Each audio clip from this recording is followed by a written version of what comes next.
Alright guys, welcome back to Isaac's Dev Corner. We are now on the routing video. So if you've been following this series, we are now at a stage where we know decently about how IP addresses work. We know a fair bit about supernetting, subnetting, and etc. So the next step in this sort of chronological order is to then talk about routing, okay? So with routing, we're going to go through that and we're going to start now. So this one's quite in depth. There's quite a bit of content for this one, so we'll go through it. We'll try and condense it, try and make it bite-sizable information for you guys, okay? All right, so routing, I'll just quickly explain what routing is in the next slide. But yeah, so I'll explain what routing is because that makes more sense. So routing is basically making a sort of setup where devices can then communicate. So there's different types of routing we can use, right? So we have static routing and dynamic routing. So this is for networking. So all this operates on the network layer of the OSI model. So yeah, I just want to let you guys know that. And there's two of them. We're going to be running over both of the routing methodologies which we use primarily. Okay. So next slide. So basically, what routing is. So in networking, the process of forwarding packets from the source to the destination. Routing is usually performed by a dedicated device called a router. So routers, you probably have one at home. They'd be at your school, they'd be at your uni, you'd be able to see them. They're just like that device that has two little antennas that poke up. All right. So routing is one of the fundamental features of the internet device or the internet because it enables packets to pass from one device to another and then reach the final destination. Each intermediary node performs routing by passing along packets to the next node, which is probably going to be a router, another router that, obviously doesn't contain the exact information that you want to send it, so then forward to the next one. But the routing process involves selecting the best route to reach the final destination. So they operate on the network layer, which is layer 3, separate logical networks to form an interconnect network. Broadcast frames are not forwarded to other router ports, other networks, sorry. Routers can be used to create complex internetworks with multiple paths, creating fault tolerance and load sharing. So this is stuff that you can look up this stuff, fault tolerance and load sharing, but I'm not going to go through that in this video. So it's just different. It's not for the scope of this. Now, routers must have 2 or more interface ports in order to forward packets to other networks. So ports are the little sections, so that it means the device can basically connect to another device. So the router must have 2 to then expand the network and then communicate. So if you look here, what a router looks like is, well, here, right? So you've router here and router here. So look at this one first. So the power port here, internet port, and then you have your local network port. So from here you can then connect your devices and so on. And then you have your Wi-Fi compatibility up here too, okay? Now this one will be connected to the modem or whatever setup you've got going on. And this is for your devices. So for example, here you've got PCs, recorders, TVs, game machine, and then you got your router. This actually is a switch, sorry. Your switch here, and then a router, and then your modem. So the modem would connect to this bit here, and then if you have a switch, then it can connect here, and then from the switch you can go onwards. So yeah, and that's the internet there. So router configuration and IP assignment. So basically, in different sort of networks, you can then in different setups. So right now, would be an example of a Cisco packet tracer, which is basically a simulation of how you would configure a sort of network. Or this could be legit. I'm pretty sure it's a Cisco packet tracer from when I last did it. But yeah, either way, you can configure these informations through the computer. Like you've got options for static routing and RIP routing, which we'll go over what they are in a second, okay? But you can opt into the router, you can configure it, you can then set up what you want, and you also have a command line which you can use too. So there's that. And now, how does a router decide which line to transmit on? So a router must select the best path to its destination. Often many possible routes exist between the sender and the receiver. So you have your sender and you have your receiver. Now, in between them, there could be a million different sort of routers and intermediary nodes. And you got to find what's the best one. And what they do is they use algorithms to find that. But it depends on what sort of routing setup you're using and if you're using a static or RIP setup. But yeah, most of the case, you're trying to find the most efficient path to get there. and that's going to be done through as a routing table and etc. But anyway, routers. So let's take a look, right? So what is the best path from A to G? I'll let you guys figure that out yourself. But the communications network with its nodes and telecommunication links is essential.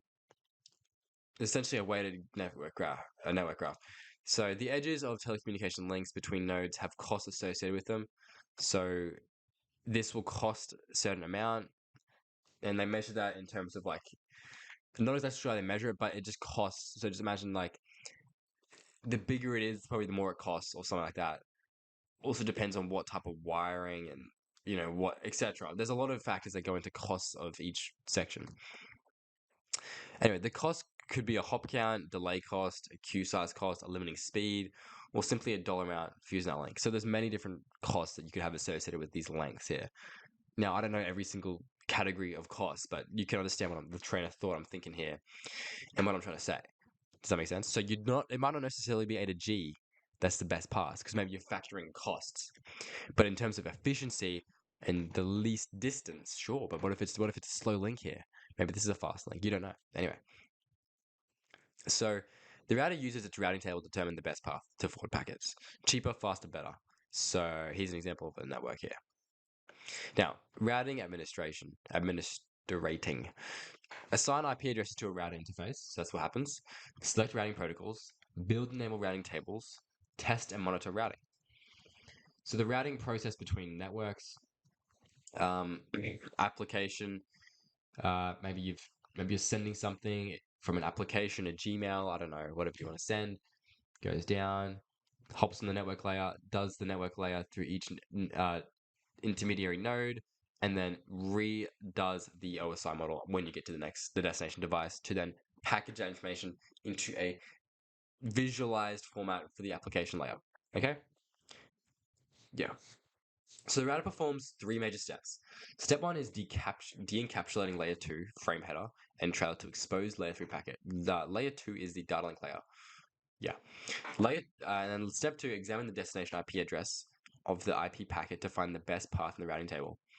Step 3, if the router finds a path to the destination, it encapsulates the layer 3 packet into a new layer 2 frame and forwards the packet out the exit interface. Okay? Now that's what happens. Algorithm for routing process. So we're going to go through this now. This is the quite in-depth section. When a router receives a packet, it evaluates the TTL. We've gone over TTL in the previous videos where we went over like time to live, which is basically the decrement that happens when it gets sent from each router or node. And yeah, we went over that. So I'm not going to re-go over what TTL is, but it's basically just, whenever you send a packet, each intermediate node, it goes through decrements by 1. So if the TTL is 0 when it's received, the router drops the packet and sends an ICMP message, time exceed message to the source. Okay, you can test this when you like ping and try different things. Else, if the TTL is greater than 0, then the router decrements the TTL by 1, examines the destination IP address, searches the best match within the network address in the routing table. If a match is found, the router encapsulates the IP packet into a new data link frame of the outgoing interface, and then forward the packet elsewhere. So, other issues or potential issues in ICMP destination unreachable and drops the packet. Okay. Here is an example of a routing interface and what we have going on here and sort of the setup. So we have a incoming frame, destination source, blah, blah, blah, from this device going into here, which is your interface on the R1, interface ETH with the IP of this, the MAC address of that. And because it's a routing table that's connecting 2 devices together, you will have the routing table of 2 devices here from each interface. So you've got your point 2 and your point 1, which is down there. Okay, and it's going this way, so it's coming up that way. And it's this destination IP should be the IP address of this computer, which is 21, which you can see here, which is very valid. Okay. So that sure makes sense to you guys. Anyway, next. Routing tables are composed of network address and interface pairs that tell the router which interface a packet should be forwarded to. Most routing tables entries contain destination network. So this is usually expressed in the CID notation, which we've gone over that before, which is essentially compressing it into a slash notation, opposed to doing slash 255.255.0.0 slash 16. It's obvious, which makes sense. So the next hop is the indicates in the interface name of the address, the next router in the path for the destination. So it's saying, what's the next router in the destination that we're going to get there? So what's the next hop? Okay. It's also used to calculate efficiency calculations in the routing table. Metric, numeric value that tells the router how far away the destination network is, also called cost or distance. Total number of routers a packet must travel through is called the hop count. Timestamp tells the router how long it's been since the routing table protocol has updated to the dynamic route. Types of routing entries. Directly connected network. A directly connected network is a network that directly attaches to one or of the router interfaces. The network address / subnet mask of an interface, along with the interface type and number, are entered in the routing table as directly connected network. So this is more static setup that you got going here. A remote network. A remote network is a network that is not directly connected to the router. Namely, a remote network is a network that can only be reached by sending the packet to another router. Okay. This is not something that I'm really familiar with, but this is something that's also important. So the default route's quad 0 route. All packets for destinations not established in the routing table are sent via the default route as a last resort expressed as 0.0.0.0/0. Okay? So 4 principles for routing tables. So you have route summarization, you have the next hop, you have the destination network, and the default route.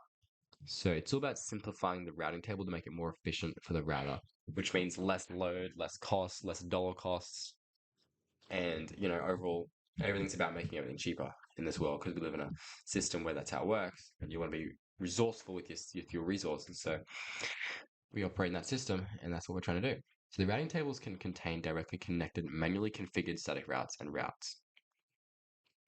And routes learn dynamically using a routing protocol. Routing protocols, static and dynamic routing. Okay? So there's 2 different types that we went over before. A set of rules that routers use to exchange information so that all routers have accurate information about an internetwork to populate their routing tables. So static routing operates on the network layer 3, which is obvious. And I'll just go back here. Make sure that's good. Yeah, okay. We'll go. Give me a second. Okay. So static routing. A network administrator with knowledge of the network topology builds and updates the routing table manually.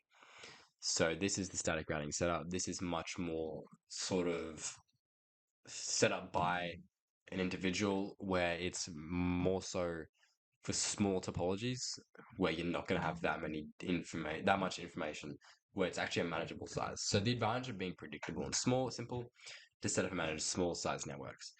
Do not scale well for large or dynamically changing networks.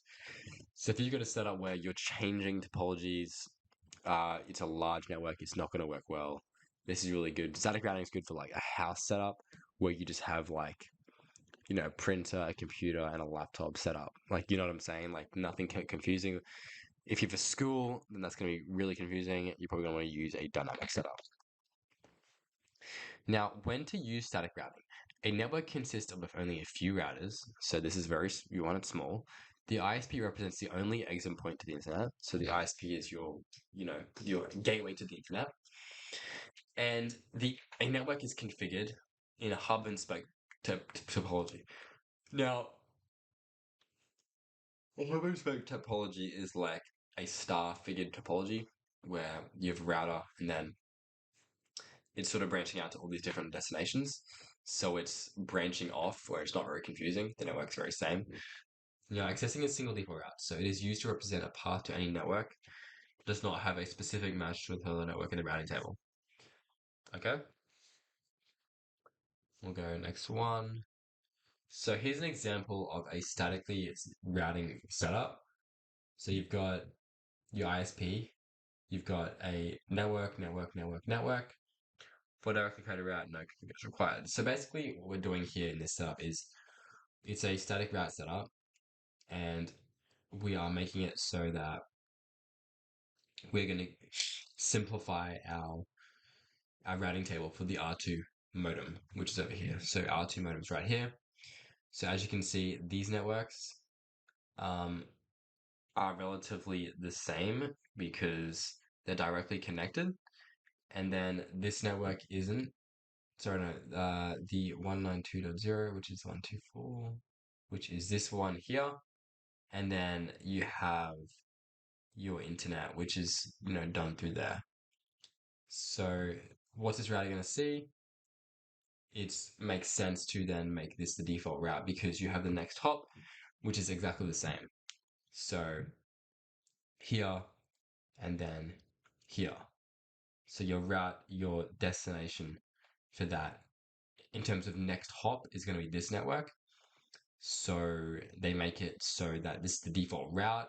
If nothing is on this setup right here, make sure that it then goes to this network here. So then from there, it can access what it wants outside of here. Okay. So basically, this is just saying, it's just saying destination network, next hop.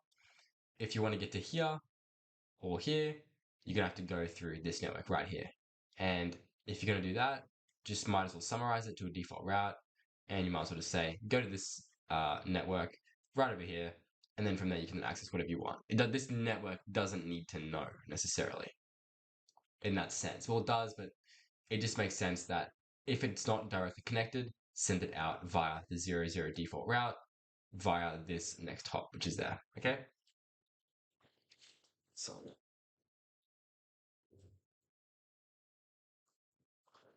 okay. So here's a statically routing setup continued. So in this setup, can I draw? Hold on. I'll try and draw too to make it more sort of easier. Yeah. So, okay, cool. Basically, if you look at this setup, so R1 is now this network, right? So we're operating on this network. So what are the networks that are right here? So we've got this one, we've got this one, we've got this one. So it's going to be three networks which are directly connected. So it's going to be this one right here. So that's that one. You then got the point one, and then you got this one here. So all these networks, they're fine. They don't need to be collated together because they're chill, because they're right near it. Okay.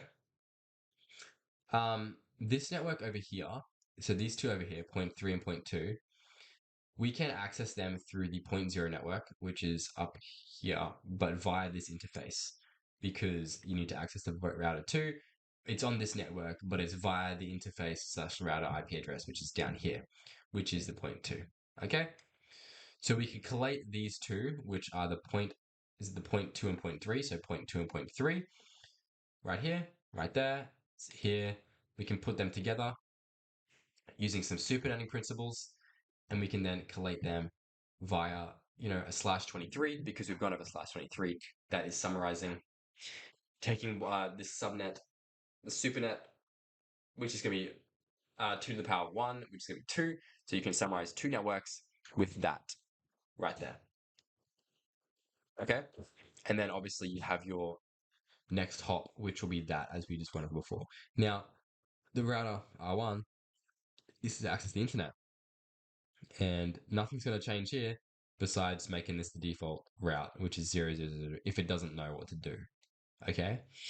So if it wants to go here, it knows where to send it. But if one doesn't know anywhere else, send it to internet out there. Okay. That's how it works. Sorry for the scribble. I hope it makes sense. If you want me to make a more detailed video about this, send a DM in the comments, and I'll try and make a really in-depth video about that. Here's another one. So we are operating on the ISP. So the ISP is here. Oh no, sorry, right here. So the ISP is over here. Okay. So let's go through this.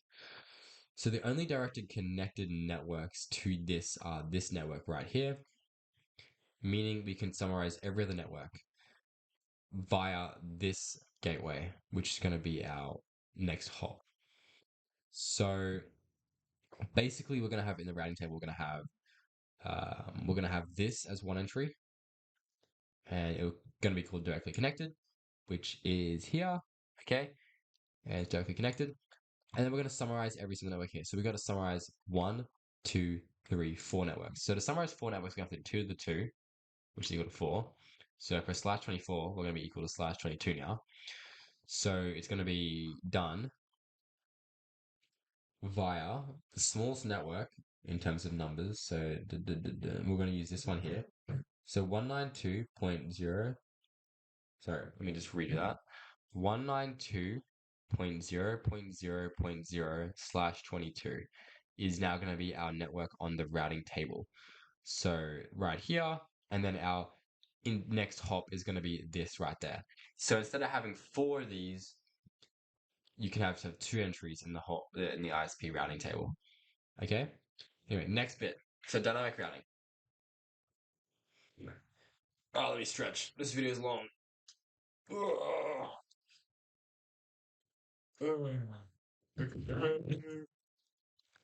Have a little drink, eh? We're gonna do.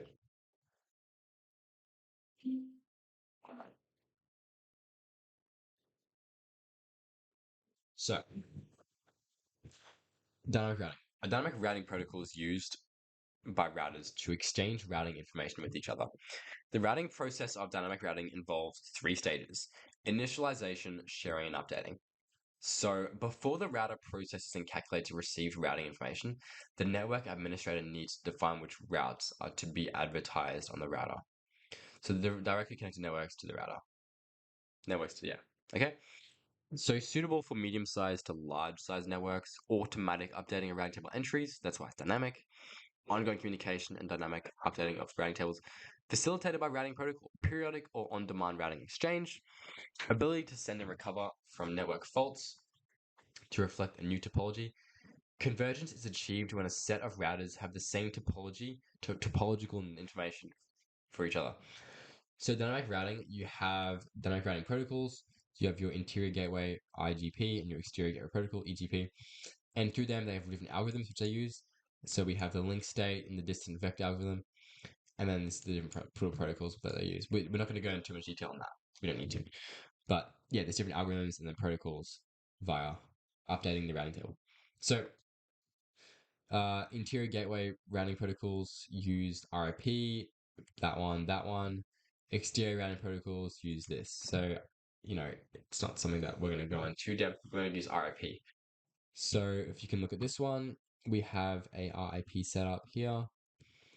Basically, what it's saying is RIP, and these are the ones are done for interior, so everything inside here, and the exterior is outside, connecting network to network, like that. Does that make sense? So this one's for that, this one's for that. So it's a bit tricky, but you should get it.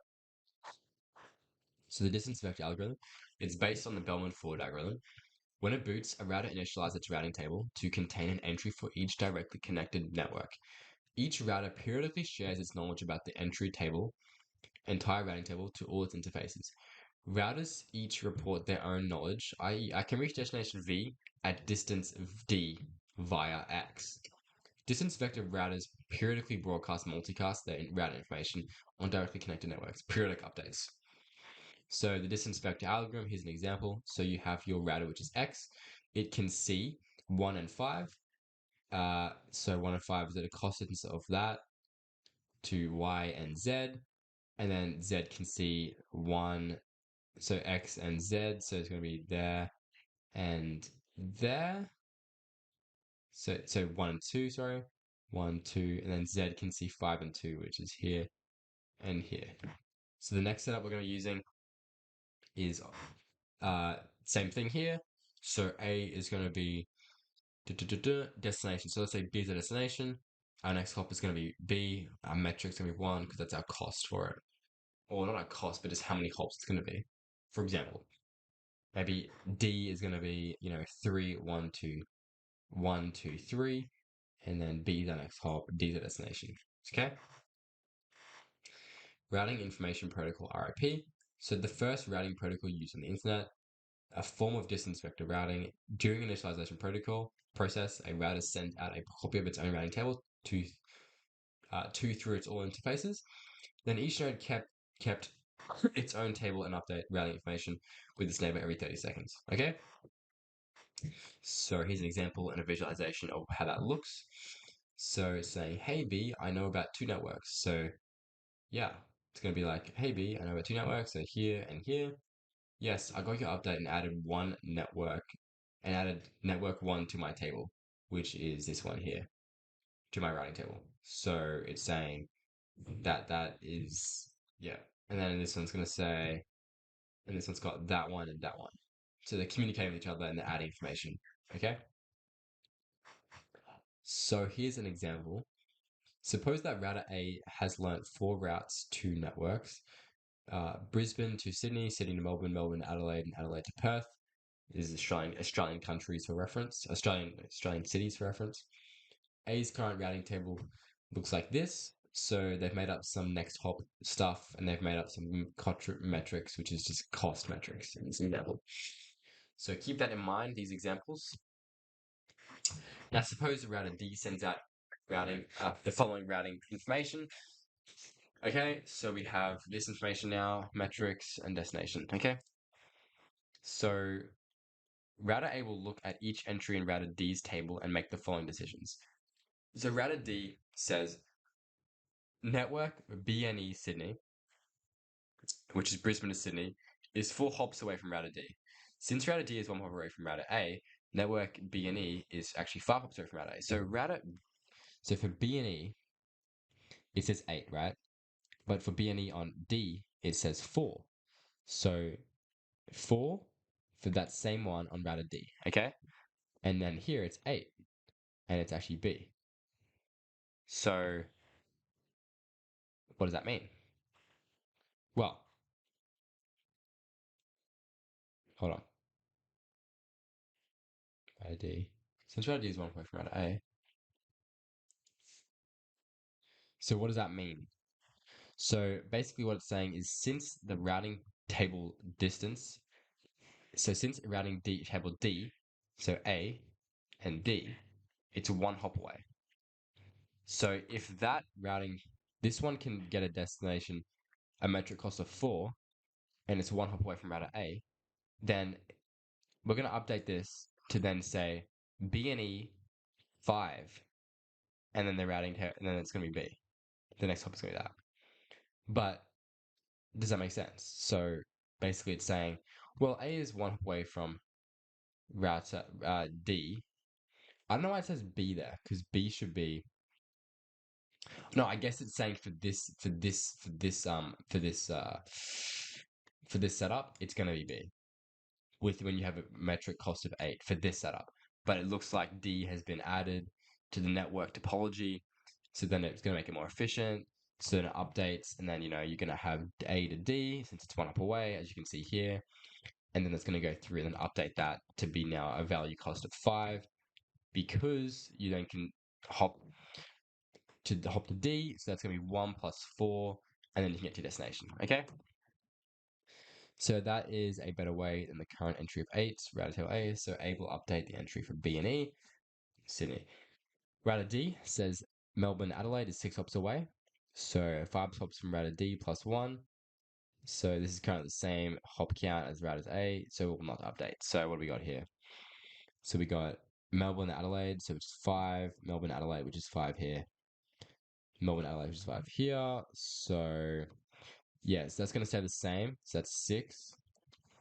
And then that's 5 here, but it's going to stay the same. There's no point updating it because you have to hop from A to B, which is going to be plus 1. So 5 plus 1 equals 6, which is going to like, there's no point in doing that. And so router 3 says BNE CBR. Which country puts that? So what's CBR? Canberra. So is 8 hops away, 7 hops from blah, blah, blah. So it's going to be right. Yeah, same thing there. Router D says Adelaide, Perth's 11 hops away, 10 hops from router D plus 1. Router A has changed. Blah, blah, blah. Okay, so you can go through those and understand it yourself. Just standard routing stuff there. Here's what it looks like in sort of routers A updating routing table. So you can see here, routers A table's changed a fair bit, and then router table D has also changed the metric for Adelaide to Perth, since there's been a cost difference too. So yeah. Anyway, link state algorithm. Based on the Dijkstra's least cost algorithm, the algorithm finds all possible paths between two locations. By identifying all possible paths, it also identifies the least cost path. The algorithm can be applied to determine the least cost path between any pair of nodes. So this is what it looks like. What is the shortest path? And it can measure that using calculations and finding it, since it finds out what every path is. They can then find what's the cheapest pathway. Using the Dijkstra algorithm to complete the paths, each router generates information about only its directly connected links, build adjacencies between neighboring networks, does not periodically send out an entire routing table, only send an update with the link exchange changes. Routers exchange a relationship with neighbors. Hello messages are used to maintain adjacencies with neighbors. Most common implementation: open short path first. Exchanges link state advertisement LSA throughout the network to update routing tables. LSAs, a routing table is attached to network prefixes that are assigned costs. Check the optimal route to add to the routing table. LSAs are advertised upon startup. Changes in the network topology detected. Updates not periodic. Advantage: low network overhead and convergence time. The ability to scale to large networks. Disadvantages: more complex to configure. So a form of link state routing based on Dijkstra's least cost algorithm, which is the open short path first. It was too adaptive and distributed, but much more complicated than RIP and performed much better. Link state process. So router 1 learns of historically connected networks. Routers then say hello to neighbors. Routers build link state packets. Routers then flood LSPs to all neighbors. Routers use LSP database to build a network topology map and calculate the best to each destination. So the summary here of static routing: the advantage is it's easy to implement in small networks, very little overhead, no routing algorithm or update required, no extra resources, CPU memory required. Disadvantages: not easy to implement in a large network. If a link fails, static route cannot reroute traffic.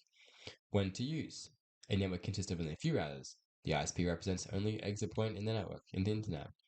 A network is configured in a hub and spoke topology, accessing a single default route. Advantages of dynamic routing: suitable in all topologies where multiple routers are required. Automatically update the topology to reroute traffic if possible. Disadvantages: can be more complex to initially implement. Requires additional resources such as CPU, memory, link, and bandwidth for routing updates. Okay, so next video we're going to go over application layer protocols. So this one's going to be talking about different sort of setups, different things you got, and sort of the application protocols. It's going to be a good one too. But I hope you guys learned this video. Decently long video, around 30 minutes. I'm going to now get ready to do the next video. But I hope you guys learned how static and dynamic routing work. And this is basically an overview. It's not an in-depth sort of cover over it. There's much more in-depth stuff you can go over.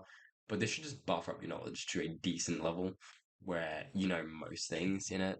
Like at a university level, I'm just teaching what I've learned in university. So like it's basically the level we're doing at uni. So yeah, don't be afraid of it, but it takes time.